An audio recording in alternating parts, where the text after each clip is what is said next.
Welcome back to the garage. Today we're working on the old Kawasaki X2 and we're in the pursuit of a little more power. It's got the stock 650 engine. Well, this one is not completely stock. It does have Wiseco pistons, which are a little lighter than the factory ones. Other than that, it's pretty much all stock. What we're going to be modifying is got two different projects to do to it. One is we're going to dry out the stock exhaust pipe a little bit. And we're also going to change, in a later video, we're going to change the CVK carburetor out for a 44 millimeter Mikuni. So right now let's work on the dry pipe. What we're going to do on this is that the water flow for the cooling comes in from the pump through a fitting on the bottom of the manifold here, flows through the cylinder, through the head, then jumps over through this hose and goes into this head pipe here. And this head pipe is jacketed, meaning it's got the exhaust in the center, and then the outside has another layer that is full of water. And that flows through there to cool the outside of this off. But at the back of the pipe, there is a small hole going from the jacket into the exhaust stream. And that puts water into your tuned pipe here. And what we're going to want to do is cut down on the amount of water that goes into that pipe.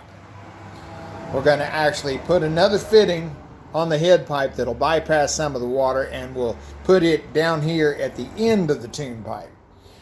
So let's start taking this stuff off and I can show you what I'm talking about. And we'll undo the hose clamps on the tail end of the stinger pipe.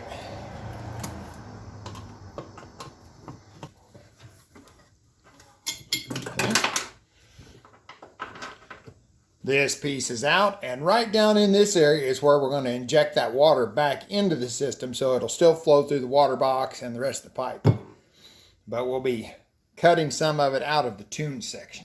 This hose goes to the factory water bypass, which sprays the water out the side of the hull as you're riding. Disconnect that, move it out of the way. Now we have to take off this clamp here and remove this line. There we go. Push it out of the way. Now we got a bolt here for the bracket on the side, and then the 3 bolts on the top. Now for the top 3.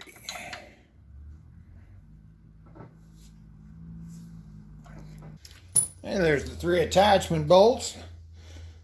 You should be able to grab onto the pipe and pop it loose.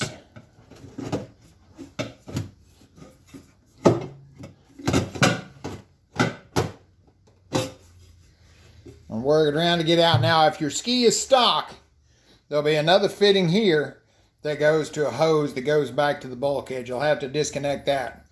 I have already cut that off and capped it up, and that's one thing you would do for this modification. And one thing I'd like to point out is you see how this manifold is jacketed too? The water does not flow from this jacket into that jacket on the head pipe. It comes only from here. Because if you look at the gasket that goes on there, it is solid around. So the only thing that comes through here is the exhaust flow through there. And it will be dry until it gets to the end of that head pipe. But the gasket blocks off this jacketed area. So now that we've got the pipe on the workbench, let's go ahead and separate this stainless steel tune pipe from this little aluminum head pipe. Well, this piece right here, this head pipe is what we're going to be modifying. So we'll set this tune pipe out of the way. Well, I take that back. Like I said before, if you have a fitting here, you will need to plug that. Either weld it, cut it off, put a bolt in it, whatever you want to do, but that will need to be plugged off. And the other end there, you'll want to cap off where the hose goes through the bulkhead. Said the water comes in here, it goes through this jacket.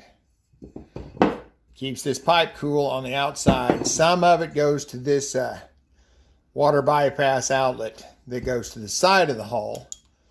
Right down in there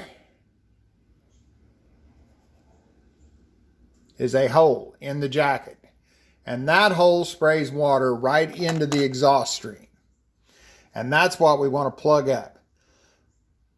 The size of that hole, we're probably going to put another hole in there because we do want water to flow into the exhaust, just not as much. So we're going to plug that hole there and put one probably about a third that size, maybe a quarter that size.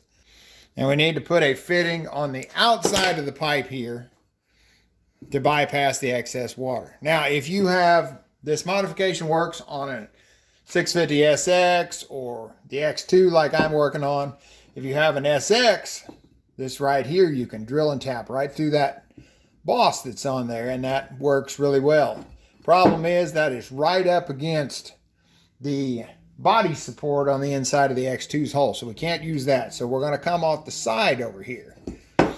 And I'm probably going to weld, since this is not very thick, I'm going to weld another bung like this over on the side, and that way we can shoot a fitting out there.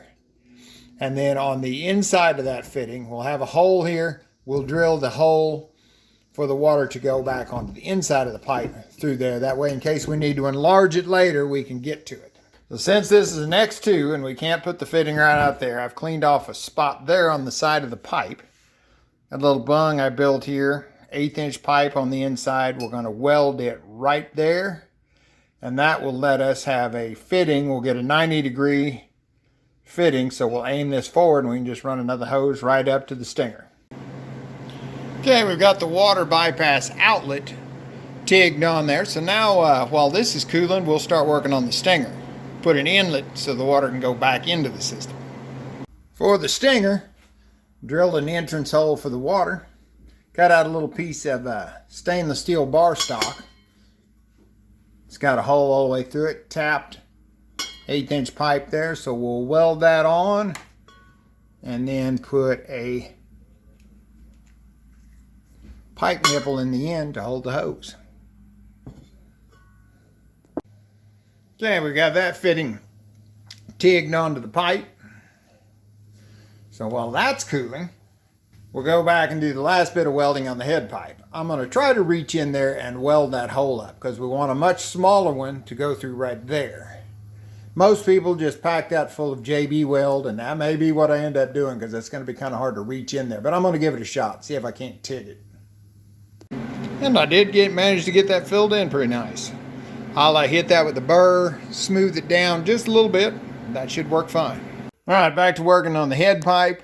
We have a hole through this fitting that goes, it's full-size hole that goes into this jacket. So the water will flow out of the jacket and go to the stinger. But we also need some water to flow into the exhaust stream. So down in the bottom of that, we're going to drill through to the inner jacket. And for that, we're going to use an 1/8 drill bit, which is considerably smaller because the original hole was probably about the size of this, and we're going to downsize it to an 1/8. So that's how much water we're restricting going into the exhaust. You still need some, otherwise it'll get too hot and end up burning your couplers up. But we want to restrict it as much as possible. So now I'm going to drill that 1/8 hole through the middle. Then all we'll need to do is put the brass pipe elbow in there. There you've got the old hole that was welded up. And right there on the side, you have the new, really small hole to let the water flow in. Okay, both pieces have got a pipe nipple in them now. So we can install everything and hook the line up. It is done. See back in there, we've got the fitting on the side of the pipe. The hose comes forward. I ran it underneath the little head pipe there along the side and into the stinger. I had to tilt the stinger out a little bit to clear the little pipe on the hood. Other than that, it's fit in there nicely. Now, another thing that you can do, right now we're going to be running pretty much the same net amount of water in the exhaust from here forward through the water box and out the side. I wanted to keep it that way because you've got these longer chunks of tubing there. But if you want to dry stuff out even more, you can put a T in this line and run some of the water overboard through a external fitting. But right now I'm going to try it this way. We've reduced the amount in the tune pipe, but still feeding it in down here to protect those hoses. And if you're wondering what this mod does, is being a 2-stroke engine, when it is when the piston is at the bottom of the stroke and it's forcing the fuel charge into the engine, the intake ports and the exhaust ports are open at the same time. So the fuel can actually travel straight through the cylinder and out the exhaust. Your tuned pipe actually takes your sonic wave from the combustion cycle and reflects some of it back toward the intake and back toward the exhaust and stuffs the fuel charge back up into the cylinder. So by changing, you can change the length of this pipe, you can change the amount of water going through it, all of it changes the tuning as far as that sonic wave through there. And you can make it run better, low speed, high speed, however you want to tune it. This should give it a little bit better top end. Now we could also lengthen this out, work on the bottom end some more, but mostly every pipe that I've got on everything else is set up just like this, where it feeds water into the end of the stinger. I'm not sure why they didn't do it on this one from the factory, but that's what I wanted to accomplish. It's supposed to be a good weekend for boating, so I'm sure we'll have these out. So I'll be able to tell you next week if it made any difference at all. Right now, the two skis, I think mine, since I've got the slightly lighter pistons, maybe some other modifications done to it, I'm not sure. It seems to be a little bit more powerful than that. Because Junior has left his all stock. He hasn't wanted to modify hardly anything on it. You can still see he's still got the original graphics on it, where I've been chopping mine and doing all kinds of stuff to it. But right now, going across the water at top speed, we're about neck and neck.